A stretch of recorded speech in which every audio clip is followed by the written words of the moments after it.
Hello, everybody. You're welcome to another edition of the Gaswa Outreach Show. I'm your host, Kweku Afram. Please, as we always do, make sure that you, share share it across, share it to your friends, share it to your families, share it to your neighbors, and ask them to come and join this conversation.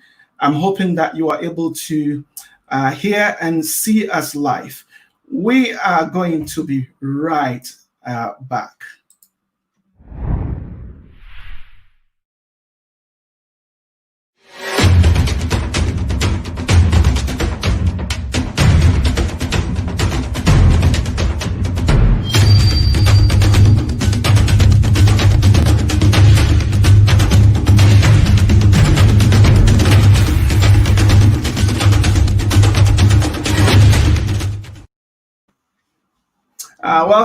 Welcome back.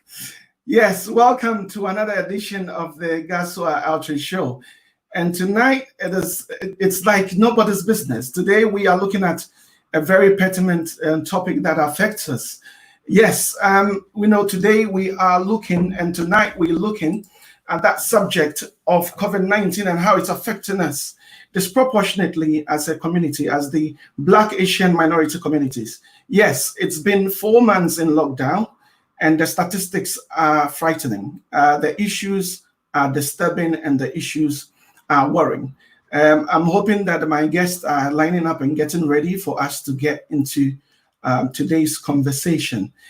So please make it a point to share it across. If you join us on Facebook, please like us, so that in the future, when we have any live shows, you're going to get instant notification. If you're watching across on, I'll say YouTube, please subscribe to the channel so that we can join our conversations.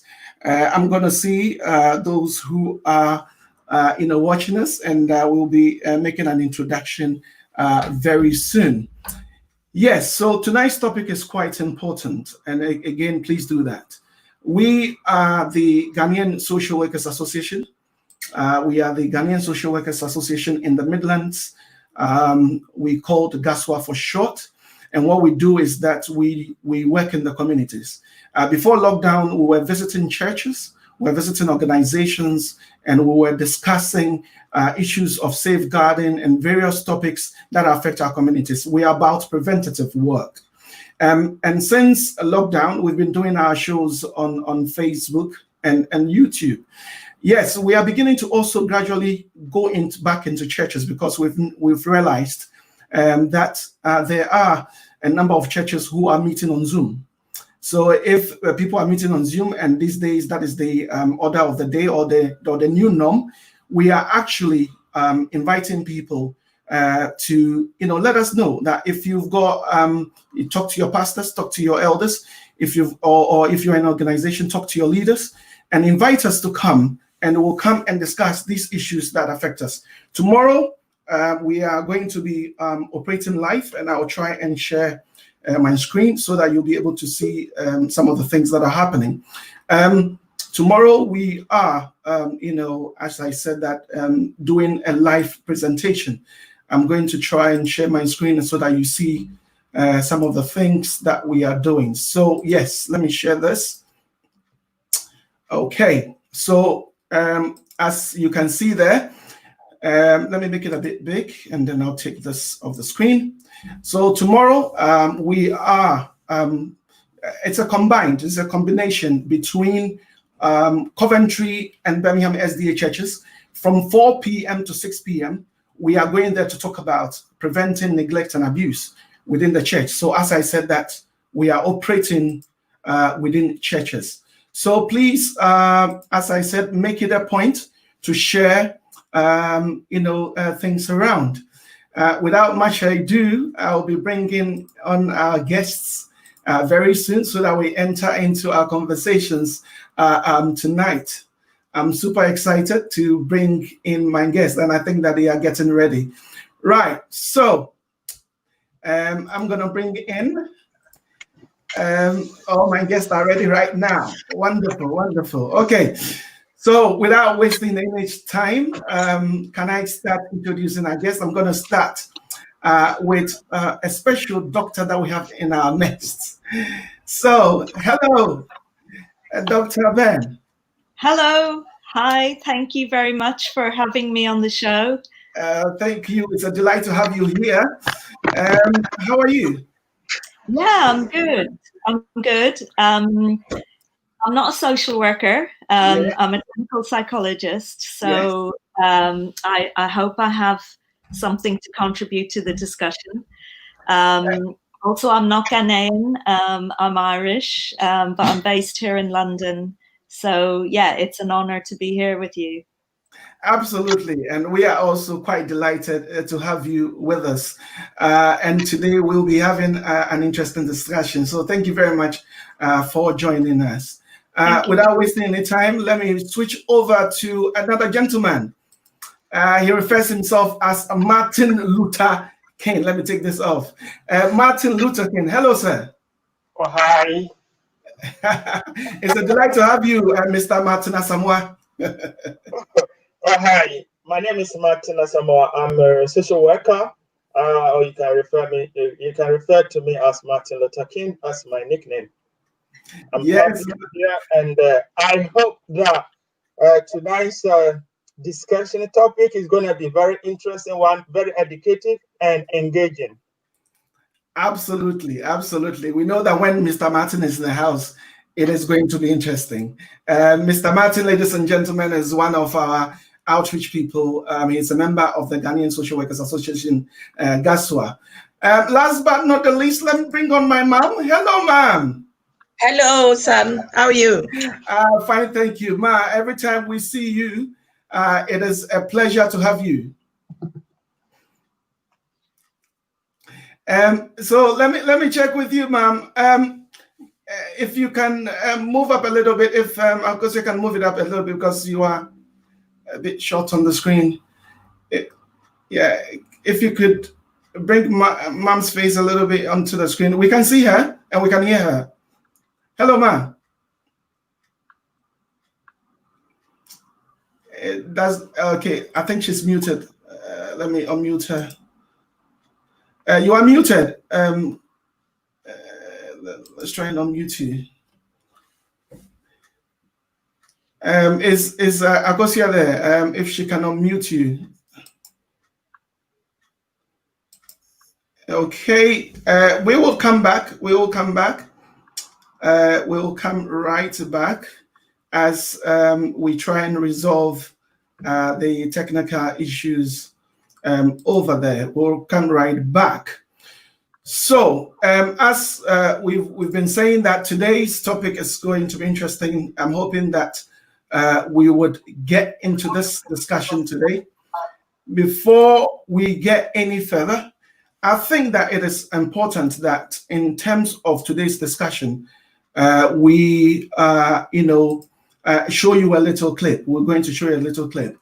Yamamunyina akwaba. Yamamunyina akwaba. Obi a waba so bia na yama akwaba. Kyese enkrofo a aba no enyasem ketwa. Enkrofo ma ba asem ketwa. Madam Laura about Madam Sidian. Moni Gaspar. Hey, okay, Moni Gaspar. Okay, all right, okay. Yes. Hello. Yes, I said little Loretta. Yes. Yes. Hello, Dr. Ben. Thank you very much for saying that. Yeah, Loretta is Madame Laura's sister. Yes, so that's the twin sister. Thank you very much. We have I'll say that Yvette Yeboah also joining our conversation. We are super excited to have you. Every time you come, it's special. Now, this woman, Trudy Thompson. Every time I see her, she's our number one super fan. Our number one super fan. Trudy says Akwaba. Akwaba to you too, Trudy. Thank you very much, Linda Akos, for joining us. Yes, Laura is saying hello, Martin. And again, Linda is saying that how did you get that nickname? Oh, she wants to know, Mr. Martin Luther King, how did you get that nickname? So Laura again is there. Oh, Mr. John Dumenya is also there. Hello, Mr. Dumenya. Thank you very much for joining. So it is getting heated and a lot of people are coming. Yes, in Shraba, Jemima is also watching us live. So, it's getting very interesting. And we thank you all for joining. And as I said, tonight's discussion is super hot. So we're hoping that everything would work smoothly.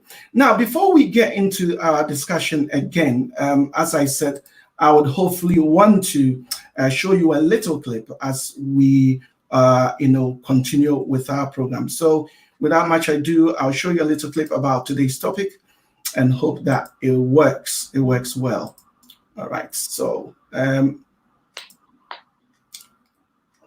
do that very soon. Okay.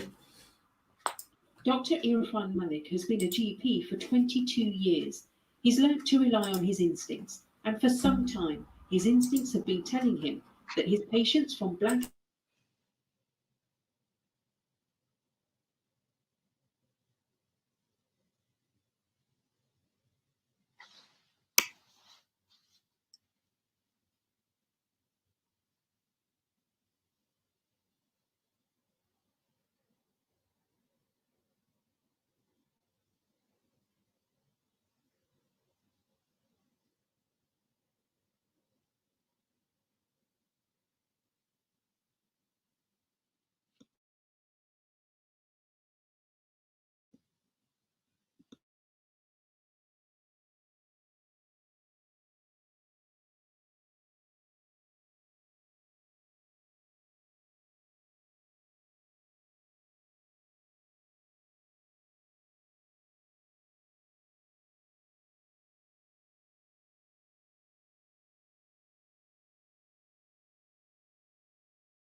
I can't hear.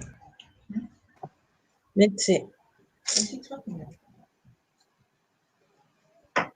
You are in the show. Everyone can see you, but I can't hear. Hello, ma'am. Hello, can you hear me now? Yes. Can you hear finally, me? Yes, I can hear you, ma'am. Oh, thank God. Yes. What was the disconnection about? Oh, it is resolved itself. Sometimes it happens. Technology sometimes plays All right. on us. Yes. So thank you very much for joining again. And let's, we're going to be getting into our conversation very soon. So again, I want to have this opportunity to introduce ma'am. Our ma'am right here is Ama Ananieje, who is the coordinator of the African Family Services and also our patron. So let's get into the conversation and let's start with you. you know how we know how this COVID-19 has been affecting us, and we know how it is affecting our communities. It's been about 4 months, and as we saw on that clip there, it is really, really affecting our communities. Ma'am, so as somebody who is an expert witness in the community, as the coordinator of the African family services, how has this affected your work and how you are working with our community? Right. I'm honored to be here and delighted to be with Angela Dear, as I call her. I've been working with her for over 6 years now.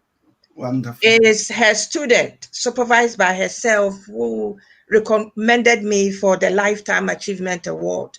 And I'm very grateful to that. Now, how has COVID-19 affected the families that I work with? So today I'm going to put my hat of a registered expert witness assessor on and look at 2 families and give the critical analysis of the relationship and functions within that family, and look at how COVID-19 has impacted on these 2 families. Okay. Right. Now, the first family is a family that I observe theoretically what you call an Oedipus complex. And this Oedipus complex is such that the male boy or young man and the man or the father of the house and the mother gets into a triangle where the 2 male figures are in argument constantly to gain the affection of the mother. So every little thing strike an argument. And this argument can be aggressive physically, emotionally, and so on and so forth. Okay.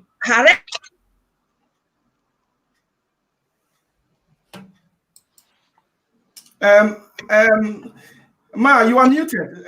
I don't know what's happened, but somebody, I think your device is muted, ma'am. If you can hear me. Hello, ma. Your device is muted. So I think if my sister is over there, they can come and unmute you.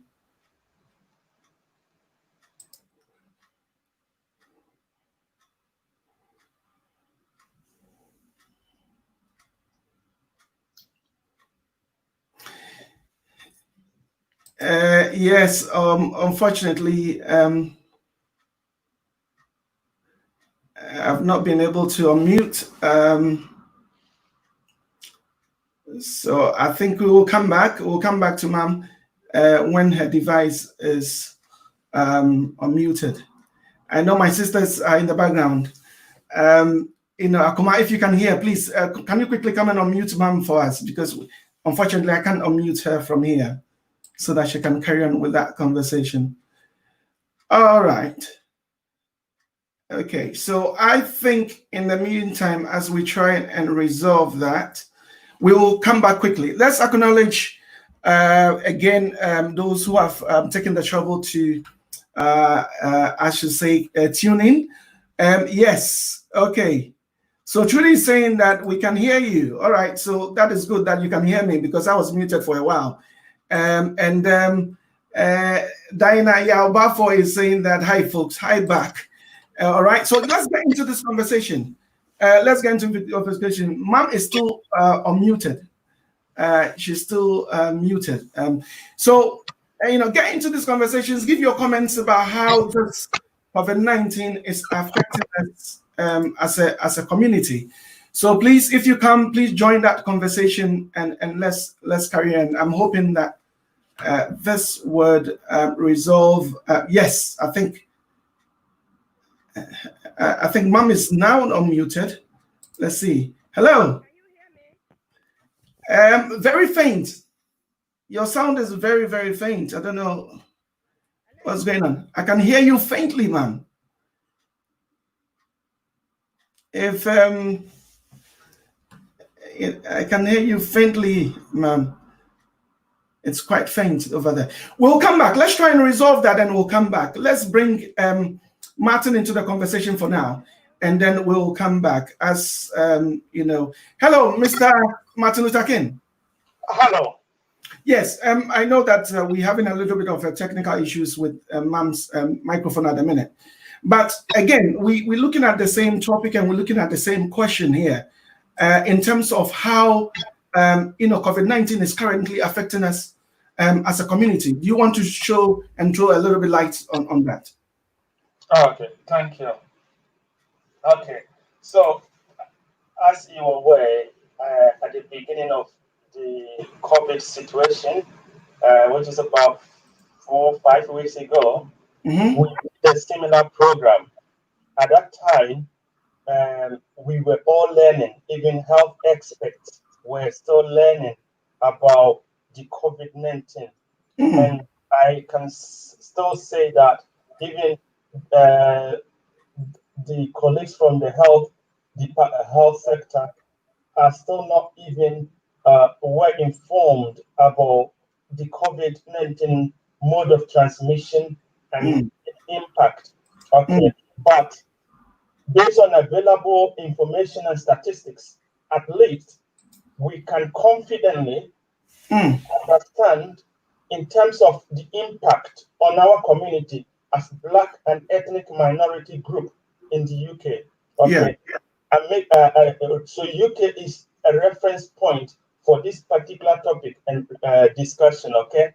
Yeah. But at some point in the discussion, maybe we may refer to maybe other countries like America.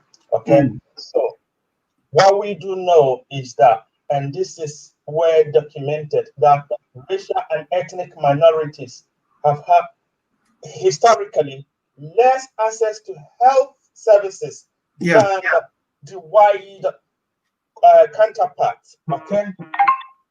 So what we're looking at now is how the COVID-19 situation has impacted on the Black and ethnic minorities. Okay.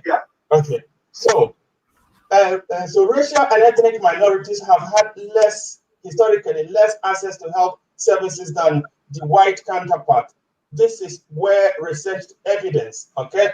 And also, Black and ethnic minorities are less likely to receive needed care when they needed care, and when they receive the care, it is sometimes more or less likely of a poor quality. Okay. Right. Okay.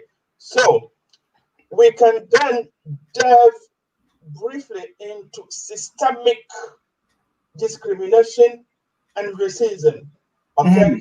As Black people, our day-to-day experiences that we go through. Okay. This stems from everyday little indignations that we suffer in our effort to access public services. Okay.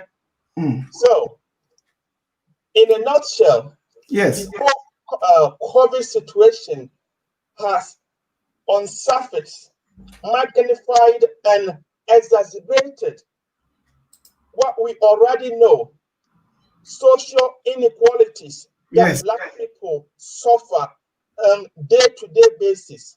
Okay, so the pandemic has not created anything different, has rather instead opened up and magnified our day-to-day inequalities and discrimination that we suffer. And as we go along, I will go into details what I mean by this. Okay, we'll do that. And I would want to bring Dr. Ben into the conversation. But before I do that, I just want to break it down a little bit. Dear Martin, can I say, before no, I say any sina affecting no. Yenim say what did that? Young Pomodino and yet a quiet faso a friends ya Pomodin Hono Sonye. And I call ayaresabia nso a montra mo hwehwe me documentary I hear no kire say eyi obibini ko hospital a ye fo say yen de eyi a friend say etimi pain oya on yetimi enti no edu bedu kwa na yentri wani enhwe wo yi and on the organ say akoye niema ewo niema ha yen bebre na doso ama na ma ekwan ye fa so hwe no enwie peye enti na ya ye kukukuku yen sa no no say bia adwuma ye na bia ye bus drivers ye cleaners ye a friends care workers enti no yare ne ye hia yare ne kwan enu bi na oboboso na say no eja me call Angela so and ye hope say ye mama betimi asa aba and we are going to at this time turn our conversation on to Angela. Angela, if you can unmute your device, and then we can come to you. So, from your perspective as a clinical psychologist, what have you noticed as to some of the reasons why we are affected so much by COVID-19? Yeah. Thank you. I mean, I really, really was happy to hear Martin talking about social inequalities, because I think that's such an important part of the discussion. I think we could talk about different groups of people that are affected, but I couldn't hear the video when it was playing, but I think it was talking about the inequalities in people being affected who are frontline workers. Yes. And I think, one of the reasons why I think Black and Asian communities have been so badly affected is because so many people are working on the front line of health. The others are working. Yeah, they're interviewing the others. Emma, we can hear you. I don't know. Mummy's thing isn't connecting very well. So we can hear her. Oh dear. Hello, Ma. We can hear you. We can hear you. You can hear me now. Yeah, we can hear you. Dr. Ben is in the middle of a conversation, so let her finish, and then we'll bring you in.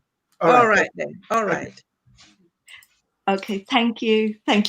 So I think that obviously the reasons why Black and Asian communities have been so badly affected are really multifactorial, and it reflects partly the fact that people are working in these frontline roles, but obviously also, as Martin really importantly highlighted, because of social inequalities like poverty, like overcrowding in housing and racism in society and within services.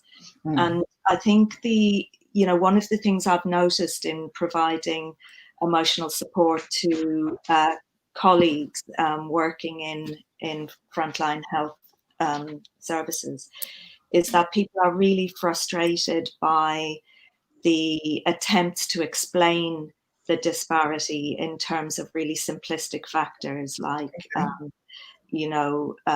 vitamin D or something like that, or underlying health conditions, because they themselves reflect social inequalities. In terms of frontline workers, I think a lot of people are in this situation where they feel more vulnerable. They are more vulnerable, but they have less protection. And people have spoken about how racism in healthcare systems means that it's not as easy to speak out about having a lack of personal protective equipment.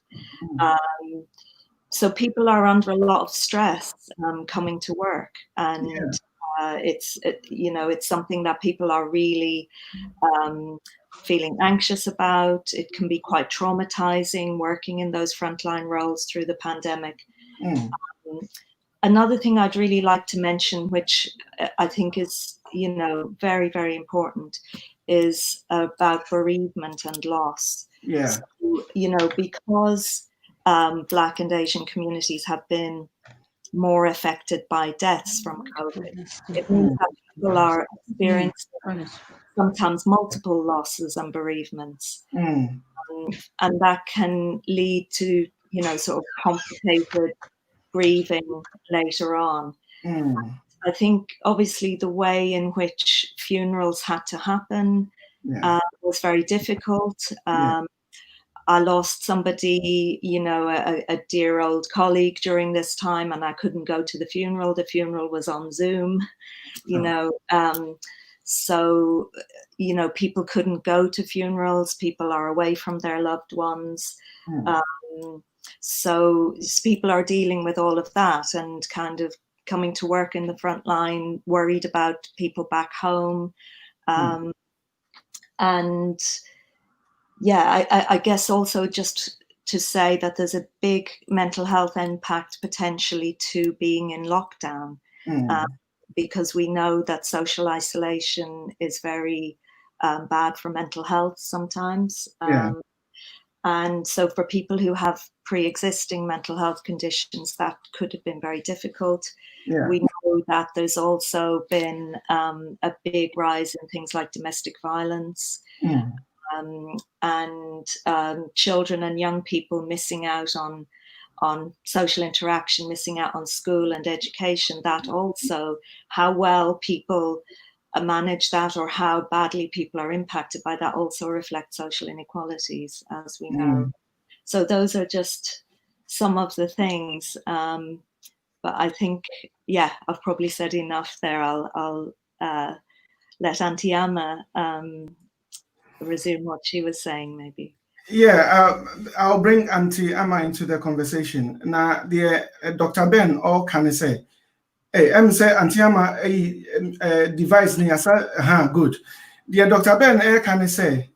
Nyama bebre na to yen. Just say nyama high no dose say e bi ho no vitamin D. Na yes vitamin D ewie Janso Africa me wo yen. Na ewie yentimi nya sa vitamin D bi na yenso ayen no maduro eno so bi high.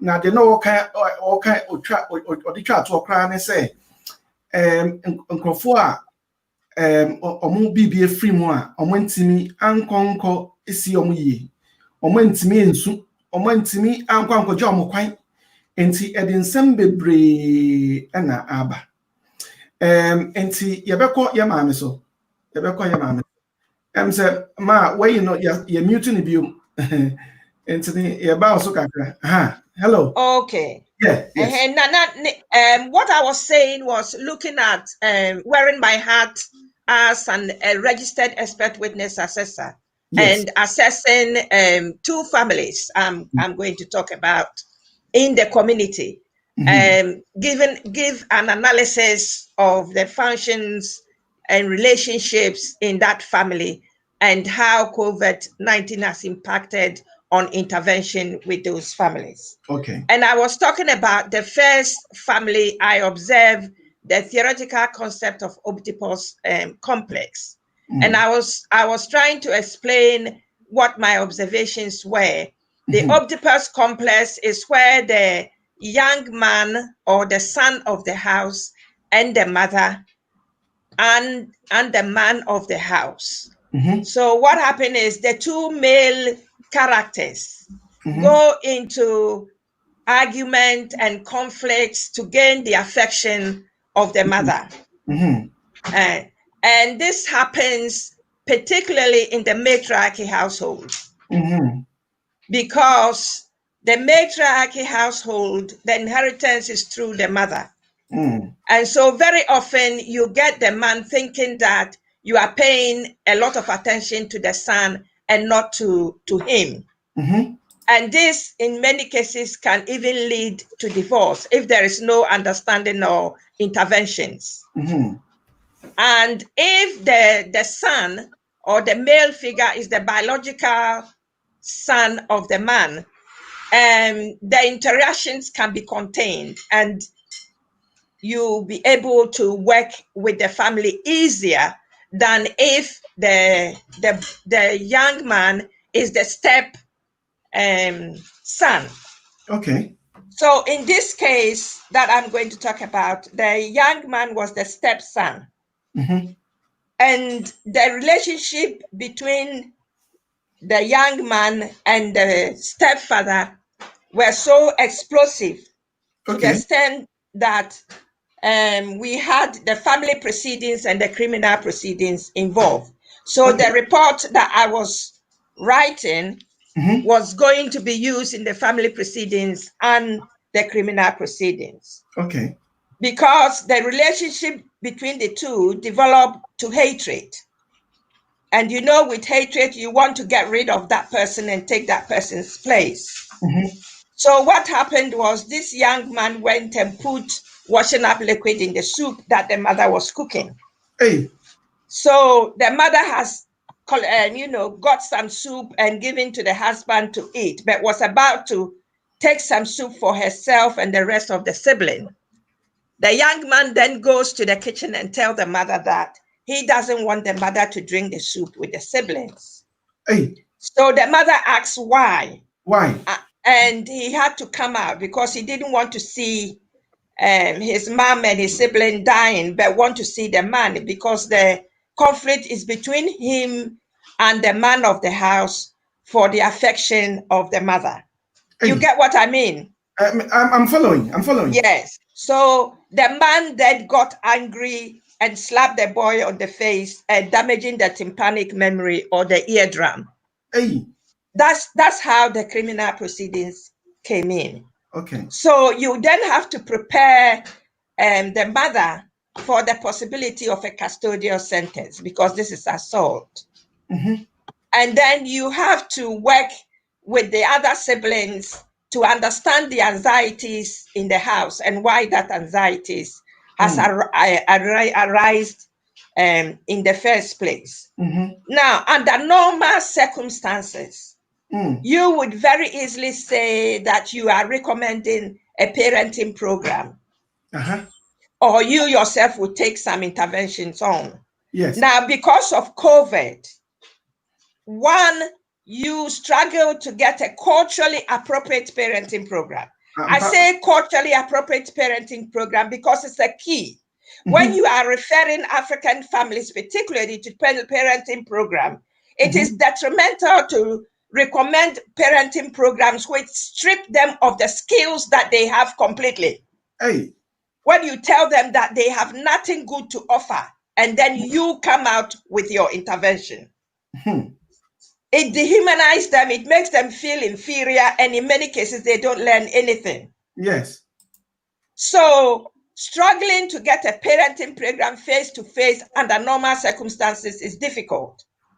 So, with COVID, the best you can get is an online. Hey.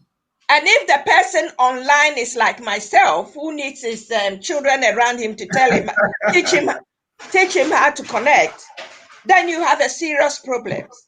So it drags the intervention, any intervention that you put in, very long. And what is a short process becomes a very long process.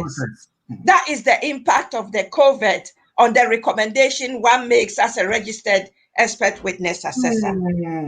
Now, the other family I want to talk about is what you call the second child syndrome.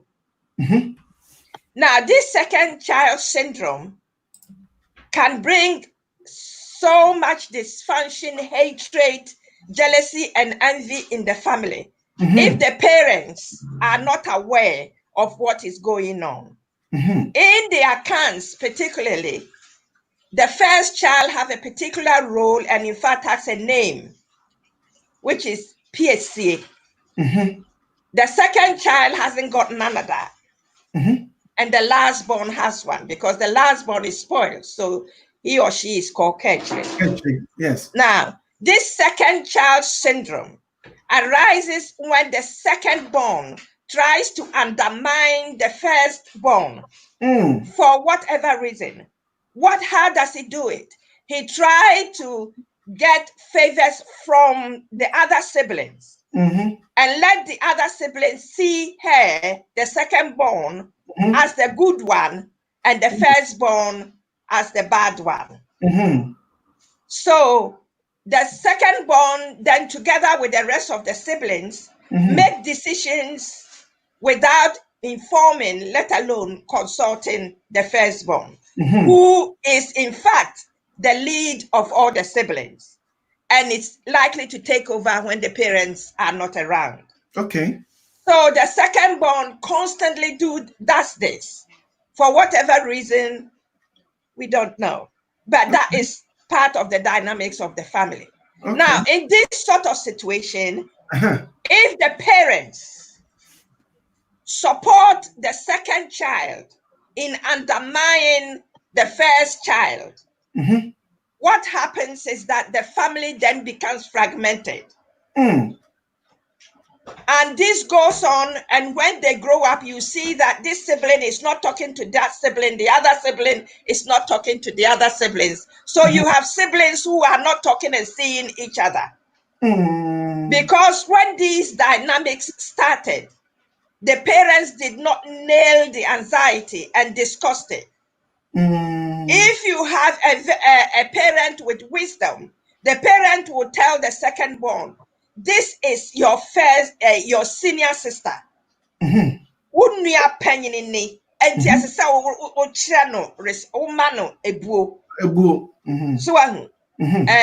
I have to say that in English. So the mother or the parents have to constantly remind the second child that he or she is not the firstborn. So should not undermine the first child. Hey. Right. Now, if this undermine goes on for such a long time, supported in some cases by the family, that is where you get a serious conflict. Okay. Between the siblings. To the extent that the siblings can fight among themselves and hurt themselves. Okay. Yeah. And if it's not solved, then it develops to a grown-up women who are siblings and but not talking to each other. Thank you very much. Now, the impact of COVID, under normal circumstances, you will be talking to each sibling and then to the parents individually, collectively as a sibling group, and individually as parents and collectively as parents, before you bring the whole family together. Yes. And name the anxieties that is causing that, and finding out why the parents are supporting the manipulative behavior of the second child. And then you try and work it now. Now, COVID comes in. What do? When COVID comes in, you are looking for somebody skilled online. And you are sitting down with this person explaining the traditional dynamics of what is going on, the manipulative behavior of the second child, and so on and so forth to this person, if that person is not coming from an African psychological viewpoint, if you get what I mean. So such is the complexity of the families that we are working with under normal circumstances. So COVID has made it even worse. And this, going back to the Oedipal complex, the Oedipal complex can even result in the man leaving the family and leaving the male child and the mother here in London, and they go to Ghana. Or if it's a stepchild, making sure that that stepchild leaves the home. And before that stepchild goes, causing damage. Because this stepchild then goes and with his friends, damage the car of the father and all sorts of things that went on. Okay. So it's a messy situation. So parenting itself is not easy under normal circumstances, compounded by this complexity that I have alluded to. This, yeah. Yo, ma, me that's a pa. Just ma cancer me bro hanum. Your pa can say. One year the microphone. Sebia say utanye ye na say bibi tu chima na say ho ba asem na say ya anum be mu a. Support the be ma wo abonten no. Say no COVID-19 by no support no krabi ni ho. Now the back say no kokotuna abefo a friend internet so. Now it's another man can say internet you kra hu so yiti na emia na wakọ akotena internet so etu ya de. Wa okwan baby ya bebre so mboa kra into the man can say ama enhwa ye den. Ejuma na den da na COVID-19 na na ye worse. To say ehia no den da na COVID-19 so na ye worse. Na odi a friend say akwala na o hye mfimfin no. Enhwa samba e say enkwala no ye wo a friend say PSA ene o ka chire na de ye o hye mfimfin no. Ubaya no na o ri penini dia. No, ebia we are 40 fie. Well said, well said. Ubeka yenso nyae no se uda wabu ani aguso ana se bia so o uni aketewa nyae no na edi ntokwa ani ne ma bebre ni aba na COVID ya ma de na ase kra. Anyway, let's go on before we get carried away.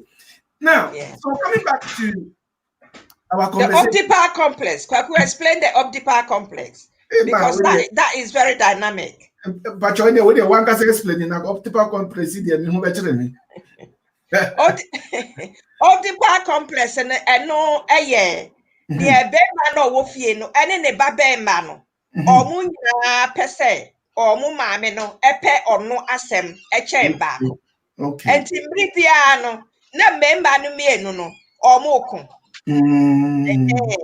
Na aye titru aye yanya yedi enade no ye die ade no ye na sa I feel say sa wantwi no etaisi. Okay. Na ne me etaisi ni say enam say ye yedi enade no ya na be ma na dwen ye ni say wo pe wo ba na sem echen no. Ti ya wo be ye no emma be ma no hu say wo pe na sem. Or catch wo kura say wo pe wo ba na sem catch echen me. Yeah. And na akwala no so sa akwala no be ma ne na wo no a ane de wo ka asema enye dene na sa akwala no onye aduane ba na oye brofo kasa step child or ya abanoma e ma adwuma ne ya den because abanoma ne de ba mu a ono de ne maame no ope ne maame no nko a ompese be ma no ebetena mu bie ampa. Enti ayesa etimba se abanoma no efa kwan bi so se odi beku be ma no kura. Okay. Enti ama asema me kan eya abanoma no kohwie wo hye na apelekwedi digu ne maame nkwan mu. Wo tena ho ma maame ne se bi di ma ne papa no a wo ne ne die. O papa ne die na papa no hu se enkwan no bibi wom. Wo sore be gya de ho akola ne gina ho ne maame ka che ne maame se mo nsan kwan ne bi nom. Na ompese ono ne maame ne nkwala no ebe no nkwan ne bi ena osi ade ne omma sabia ma papa na ye de wo mpese wo yanum bi na o ka nokre na kire no ena papa ne bepie ho yeso ho na papa ne hwi na sum ena na so chese sesei no I didn't way na mute bi mu ntino ye beto aso ye da ase wa kire bu ye pa ebema akosua ba na anase bia adoma ba na obe ni yi amaye na ye nto conversation so Martin hello we'll come back but we'll come back to you ma meto kapa but we'll come back to you so in terms of this conversation and in terms of this COVID-19 I mean look there's been a lot said in terms of interventions support that has been available in terms economically and support that's been given to some businesses and the rest of it. But from your perspective, and when it comes to us, it comes to the Black Asian minority groups. How do you assess the support that has come from the government and what support is available there? Okay, yeah. Thank you very much, and thank you, Ma. Okay, for making me learn something new today. Okay, so before I go to the support available, let me briefly and quickly talk about another important issue here. So, Angela, in Angela's initial submission, she did mention about the disparities in health outcomes for different ethnic groups, and also made similar submission. So another area which is not talked about most often is diagnosis, culturally appropriate and culturally sensitive diagnosis. Okay. Okay. And again, this also creates another systemic disparity and discriminatory practice, okay? Which again, we as Black people are negatively impacted. So if you look at diagnosis of diseases and illness, okay? And Angela will be well placed to understand this better than I do, okay? So historically, we all know that the Western medicine has become a cornerstone and a hallmark worldwide for medicine and medical practice, okay? And this is also due to its reliance on evidence from research, scientific research, okay? So what tends to happen is that because the research is mostly and mainly focused on Western views, okay? So we, the Black people, become again impacted negatively in terms of diagnosis of diseases that affect us. Okay. So more research is needed around that area. And I also think that that should be pushed by and from within, that is within the Black community. Okay. So for us to get accurate and culturally sensitive diagnosis and treatment, we need to have a better understanding of issues, cultural understanding, and words, language, because there are some languages in the English language and diseases that are not common in the English literature and medical journals. Okay, so how can physicians, medical experts, will be able to provide or culturally appropriate diagnosis about diseases and conditions that affect us as Black people? Let me get more practical here. I'm not a medical expert. That's not the basis, okay? When we do like first aid training, we do things like when somebody is about to die, the skin turn pale, the skin turn green, and all that. As a Black person, how can somebody know that your skin has turned pale? Because our skin is dark, you see. So these are some of the issues that we need further education on. Okay. Yeah. Then going back to what the support available. Okay. This is also an area that need better understanding. In fact, I thought this was supposed to make it better. Yeah, it is. I'm not sure if it's the internet connection or it's your laptop. Has created Sorry, Martin. No, it doesn't. I just like to. You need to let it alone. Akuma, we can hear you. Hello. Ma. Where you is muted. If I don't know whether you can hear me. Ma, what do you got? Ma, can you hear?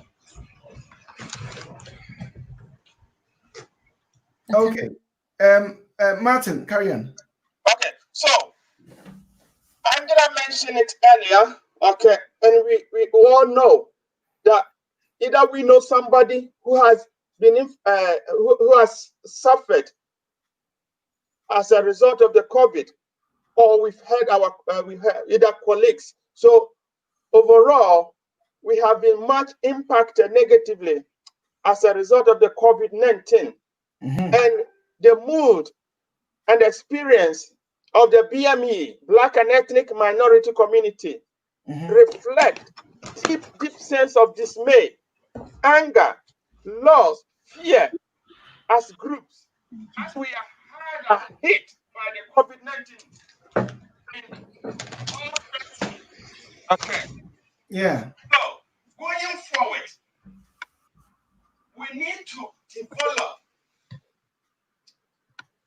skills and some strategies and support either within ourselves or how we can access support either externally and within the community in order that in the future, if we are to suffer something in this similar proportion, that we can mitigate to avoid further impact. Okay.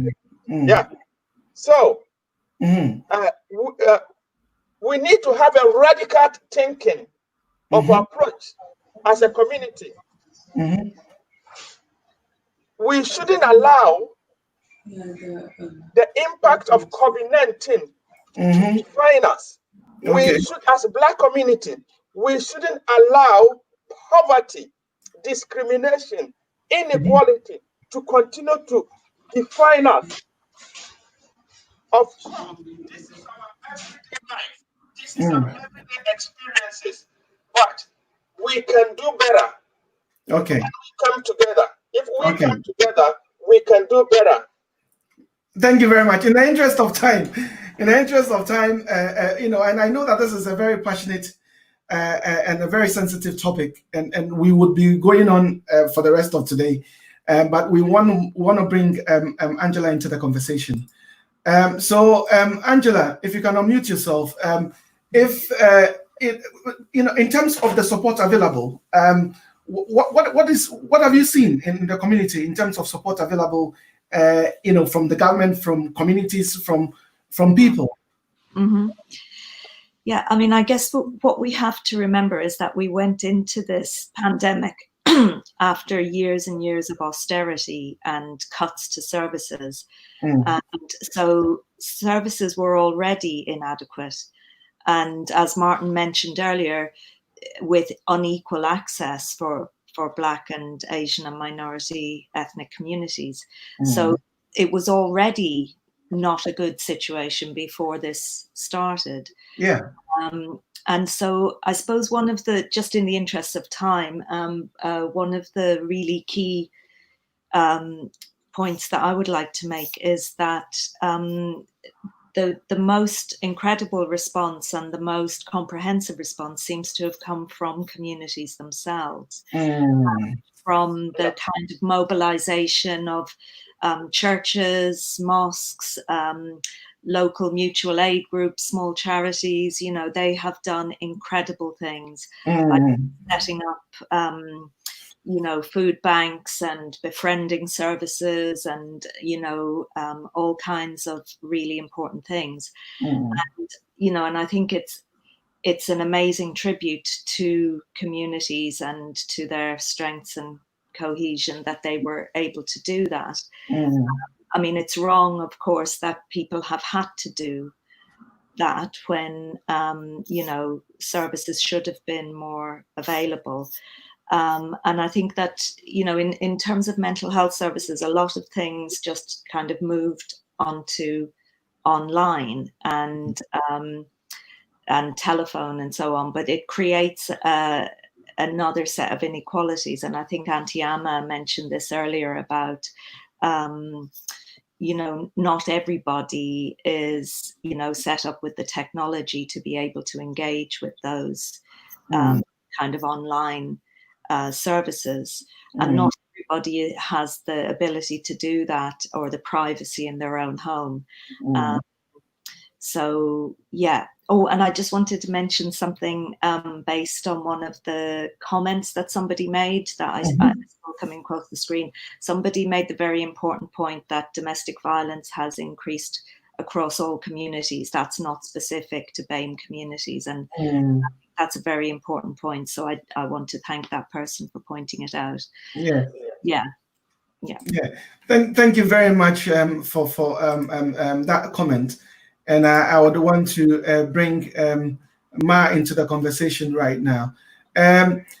Ma, in terms of from what you've seen, what has been some of the positive stories that has come out? I mean, I know for a fact that the benefits of COVID-19, I mean, I can't say that it is beneficial in any shape or form, but some of the things that is highlighted within our communities is that churches have come together.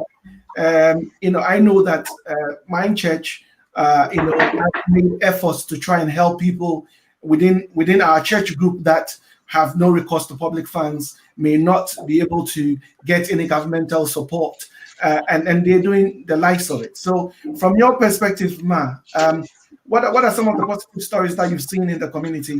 I think the positive stories that I have seen in the community is the relevance of the concept I spoke about when I came to the launch of GASWA, and that is the concept of the we. The concept of the we. I am because we are, and because we are, therefore I am. Which means collectively we can solve every problem that comes our way. And that has come into play because the community has come together to support each other. And there is one organization called Forward. I will send the details to GASWA. So if people want those information, they can. They offer counseling, issues of domestic violence, harassment, and so on and so forth. So if you contact them, whatever your problems are, they are online. So their telephone number is 0208 960 4000. I would send the details to GASWA, and you can signpost people to them. 0208 960 4000. Forward. The organization is called Forward. It's an NGO. Okay. They are online offering counseling and all sorts of therapy interventions. They are still doing it despite COVID. Okay. They are community-based organizations. So people have come together to support each other. And without that, it would have been extremely, extremely difficult. Yes. Okay, wonderful. And we want to move on with the conversation because time is far spent. I mean, we need to be learning some lessons here. And I'm going to come to Martin on this. We need to be learning some lessons and how we support each other moving forward. So I mean, you've said a lot today in terms of the lessons that we have to learn for posterity. So Martin, from your perspective, what can we do?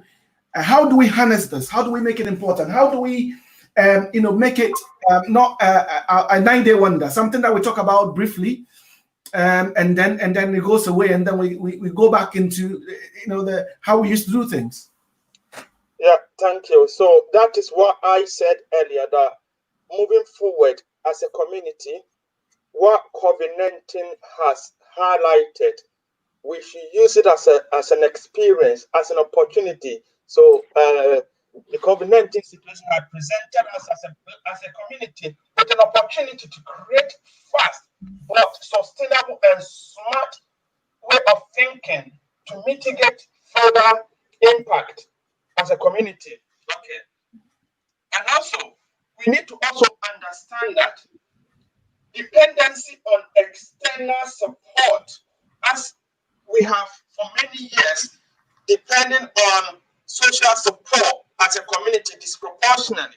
Okay, that we need to be creative and smart, mobilize ourselves, resources within the community. It's doable. We can do it. We need to have sense of I can do spirit. An example is in Coventry, just like what Ma has mentioned, the Forward project. When the COVID-19 started in Coventry, few of us have a group called This is Africa Community in Coventry. Initially, we were voluntarily supporting the most vulnerable people in the community from monetary-wise from our own pocket through donations, delivering food. Let me use this opportunity to mention one special important person in the community in Coventry, Christabel Amwako.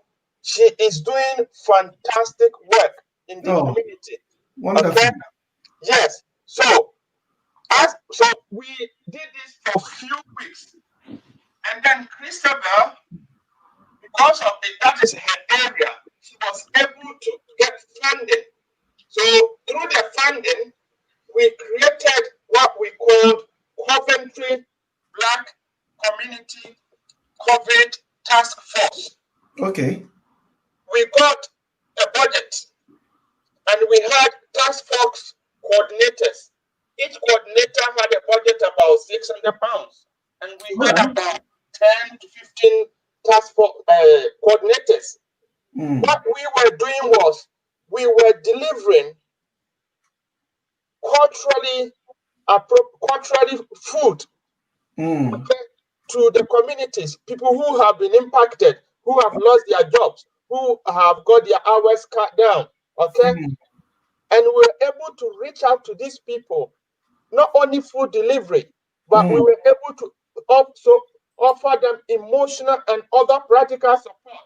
So this can be a lesson to other communities within the Black community. Okay.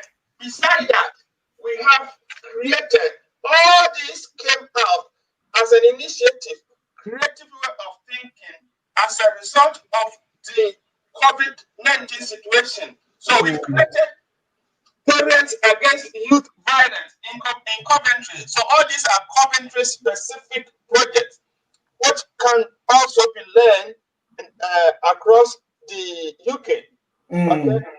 We also have a young people mentoring service, which few of us, every Saturday, we devote 2 hours of our time to mentor young people within the community from 15 to 18 years old to create awareness for them so they can take the mantle. Look, if anybody sits here and think that everything that we talked about, discrimination, inequality, is going to disappear within maybe a year or so. No, it's not. Now the death of George Floyd and the COVID situation has made the media become sensitive. And reporting some of these issues. So the government will have moral duty and pretend and create that sense of hope, false hope, as if the government is trying to do something. But I can tell you, and it's a fact, okay, it will come back. Everything else that we're talking about will come back in a different form. So what we need to do as a community is to be aware of this and mobilize ourselves to create awareness, create initiative that add value, economic value to ourselves. We need to create constituents that create business within the community, adding value to ourselves. Okay, this is what we need to do, and it's doable. What we have done in Coventry within the few weeks give me hope and aspiration that if we come together as a community, we are able and we will be able to do marvelous things. Thank you very much. Ma. Yes, son. Let me bring you into the conversation. I mean, you talked about the we can attitude. Yes. As opposed to pull him down syndrome. Absolutely. Absolutely. Martin, I can't And some Martin cannot endorse. Your budget say, it just yet to make a boom. Or see, Nemo Mayo, I'm saying, and Subi, Ewo Coventry, just in your economy. And Subi or Coventry, one might just in your economy, because then a Coventry, what come more boom. And yet, you more your Coventry, one. And can hear you and put the Muhammad and Quebec Wabi. You can say, I buy your bonnet, dear friend, and Christabel. I come home, you are moving your bottom sika. Or would you put some sika at what you say? I saw for the brain subwa. That's what I was to say, boy. Yes, yeah, the any Tianama. Yeah, Kikas answer me, be near to your home. You could call sorry, the ammonium, so cotomofo. And one idea, I just say to me, Baby Bree. Now, what you mean about Mass, so I'm not up to your Fokaka because of can be. I see. You bet me. Megan. Just said, Can want some Kakache? just say, Professor Muti, or say originally no, yen sign kofa na yen who say, I am because we are, and because we are, therefore I am. That just say individually, no, we are insignificant, but collectively, no, we make a force. Okay. Yes, to send let me go back to my language again. To send a prayer, uyi bakwa, ubetimi ebu. So we have to collectively come together to help each other, and most importantly, think outside the box. Ekwanya ye faso ye niema no say asesa. Say bibia wupe bia no online. Where the akola bi da kacha ne mama say mama come tim na aduane no wa ya wi or say go online. So everything is online. So whether we like it or not, we have to educate ourselves to get online. It's taking some of us a long time to get there, but we are getting there. And that is what my son Kwame is saying, that don't give up. Have a positive mind. Yes. You will get there eventually. Keep hope alive. Yes. The Reverend Jesse Jackson also keep hope alive. Because without hope, no, there is nothing. Yeah, hope, no, and your resilience. And I'm a free 400 years with a knee on the neck. Yeah, and you know, yeah, baby, we are here. How many years it will take? We get there. Ghana for be almost say heaven knows how we will get there. We know we will. We know we will. So we know. Yes. We know we will get there. Heaven knows how that we will get there. So we have to collectively work together, think outside the box, and things will work for us. Thank you very much. Let me bring Angela into the conversation. So in terms of how we learn from this experience and how we influence the narrative, how we try to get people not to consider this as a 9-day wonder, and after a bit of noise, I mean, the government did say that they were going to, put together some, I'll say research about how COVID-19 affects our community.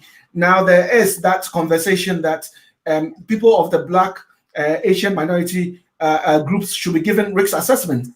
Especially those who are the front line, that we need to be given risk assessments.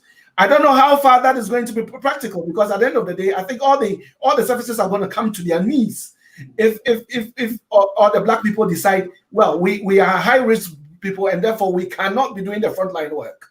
So I don't know what you are thinking on this area in terms of how can we learn, from this in terms of moving forward.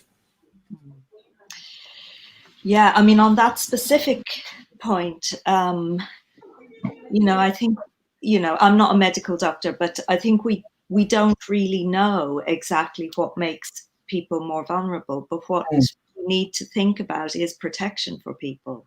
Yeah. And, having really adequate protection for people. And I think if there's one thing that this has really taught us, it's, who the really important workers are in society, you know, who keeps things going. And, you know, I would really like to, you know, as an NHS worker myself, I would really like to see some recognition for, you know, the frontline workers, and not just empty gestures and rounds of applause, but actually, you know, proper pay and conditions and protection for workers. And I think that point, you know, what you're talking about, risk assessments, you know, risk assessments are happening, but what's more important is protection for people. And I think that one of the issues that's coming up at the moment is people feeling really anxious about, people who've been working from home feeling really anxious about coming back into you know, kind of frontline environments. And, you know, there is no way that we're going to be able to support people with that unless the proper protection is put in place. You know, this anxiety and fear and stress that people have, it's not irrational, it's completely rational. And and you're right, we have to, you know, grasp this issue and say, if some groups of people are more vulnerable, those groups of people need to be more protected. And I guess just one other thing I wanted to say about going forward, and it really relates to what both Martin and Antiama were saying about, you know, communities doing, you know, for themselves. I think one of the things I feel really passionately about is the survival of small culturally specific charities and community groups. And they've been hit so badly by funding cuts over the years. And, you know, and it's really terrible. A lot of the services that people found really accessible, really culturally sensitive, and really helpful and supportive in communities have, you know, lost huge amounts of funding. And I would like to see that restored, and I'd like to see those, you know, culturally specific groups being supported going forward, because as we've seen, you know, these are the organizations that can really mobilize and really understand and help communities, and they need proper resources. Thank you very much for that you know, comments that we indeed you know, before COVID-19, and as you said, we suffered years of austerity. And when the government decided to cut services, there were those services that we needed the most that went. Sure Start, early help, you know, support for families, people who were struggling and could access, you know, these services. These were the first to go when the government austerity measures, you know, started. And we know that we are disproportionately affected. How many community centers are out there? You know, the devil finds work for the idle hands, they say. You know, so how many support services is right out there right now for us? You know, what do we do about that? How do we mobilize ourselves to be able to help each other? There are Saturday classes that some people were running, they've died a natural death for lack of funding. I mean, I know that COVID-19 has really tested, especially the charitable work and the funds that they get for all these charities. You know, but how do we continue to be able to support each other? How do we get to the table, the decision table? I mean, that is so important. How do we get to the decision table to influence decisions? How many of us are represented? You know, and then we talk about Black Lives Matter. So I mean, the issues that are affecting us are enormous. So as we try and wrap up and as we try and conclude our conversation, and then we want to apologize to our listeners today for the technical issues that we faced today. We had a few, you know, technical hitches, and that has affected some of the quality of today's program. We do apologize for that.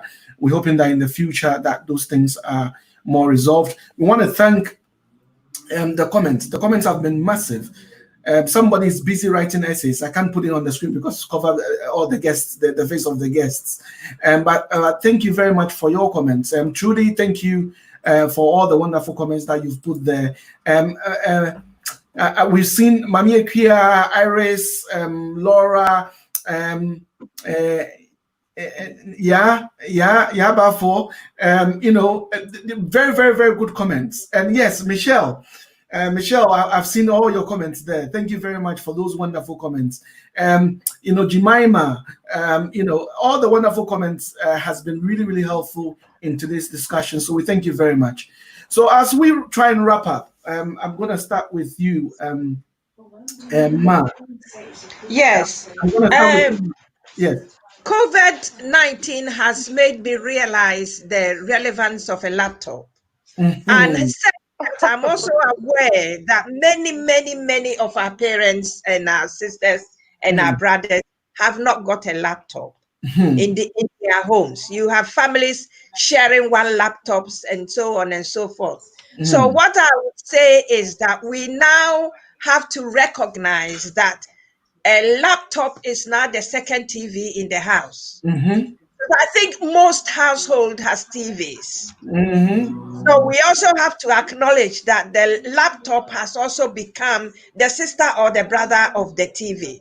And so we have to make sure that our families have laptop. And if they haven't got, then we find collectively ways and means of ensuring that they've got these laptops. Okay. And not only that, when they've got the laptops, and some of them are like me, which takes a long time to even arrange a Zoom meeting, then we have to find ways or means of getting to these people to show them around.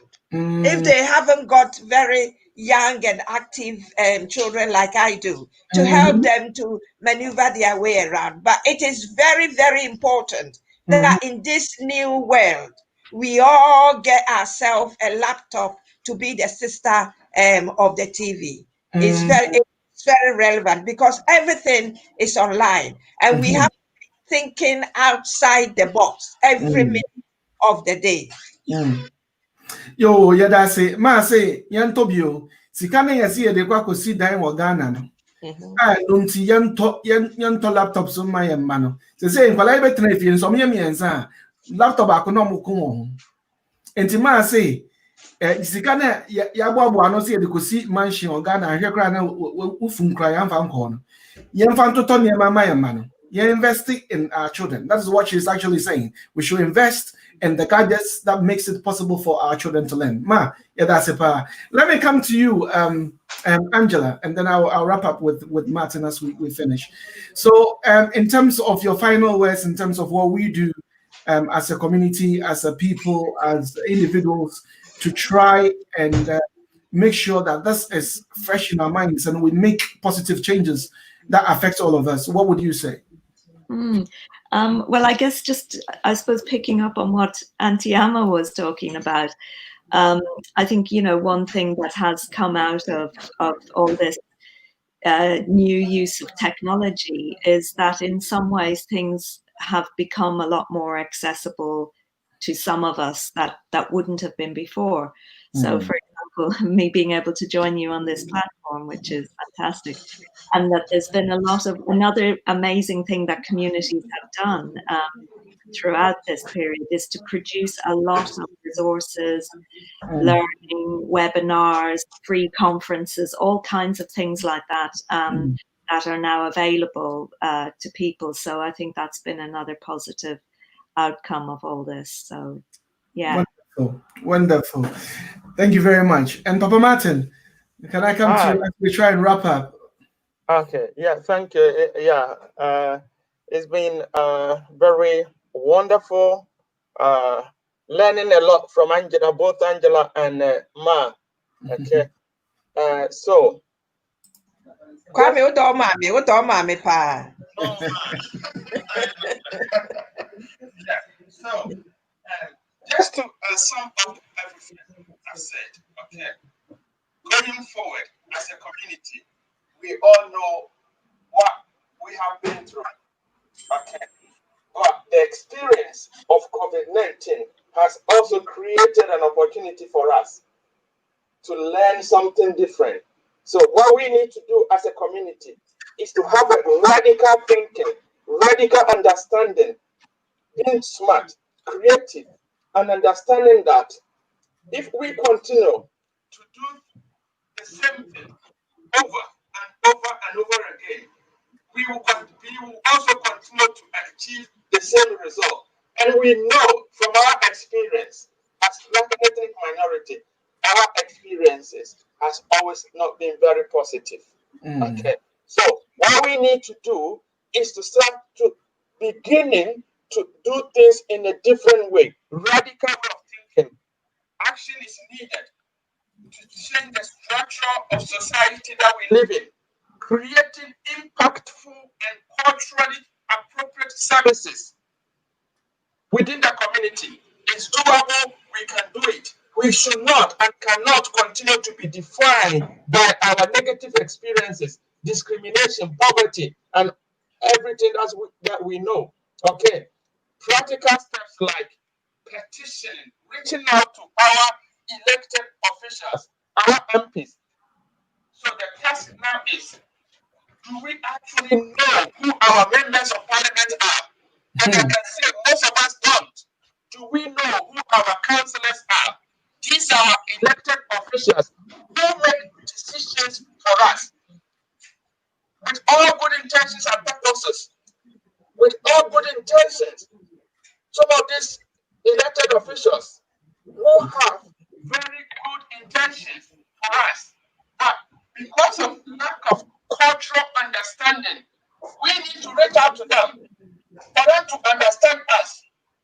But if not, they will continue to design policies, social policies for us, which is not culturally appropriate, culturally sensitive to our needs. That is what we need to do. So the task now is, as a community, we need to continue and start now petitioning our elected officials, our MPs, using social media, okay, Twitter, emails, whatever means that we can reach out to them to culturally sensitize them. Okay, so they will become aware of issues that affect us, and then they will make impactful decisions, culturally impactful and sensitive decisions for us. Thank you very much. I am confident that going forward, if we come together as a community, based on the experience that we have in Coventry within the last few weeks, we are able to achieve wonderful things. Thank you very much. Thank you too, Martin, for that inspiring message. Martin, as someone can say a bit me you. Na say yanko na enkofo mu di enim akendifo no MPs no ene councillors no yanko omo nchen a ebe ne ne aka omo say ho. If we don't petition them, if we do not go to them. I mean, a typical example is Rashford. Rashford saw the need that people are struggling, those who need I'll say the support with the lunches, the free school meals. He petitioned the government. And he engaged the MP. It was quite embarrassing for the MP, but at the end of the day, government listened to Rashford. He used his influence to be able to change that narrative. We can do that. Martin say, yeah, come meetings, maybe a COVID-19 no meeting online na ma kan no computer no yenko traso ne emia so. Yenko rehwe omo social media ne kan che omo say omo nyere ya ho se na be ya omo kokogina ba mu a omo betimi akayen. They need to remember us. They need to know we exist. We have to make sure that we petition them. We cannot go back and be comfortable. Yeah, pesado.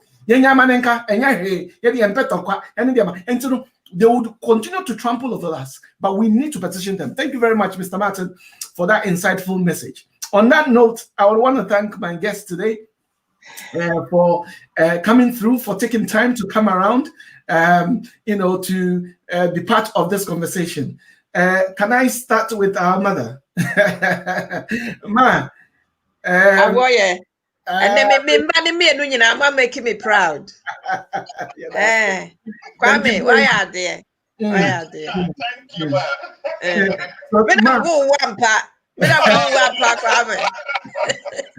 So, Ma, thank you very much for taking time to come through. We have a meeting on Sunday, so hopefully we'll see you. You'll pass by to say hello to us.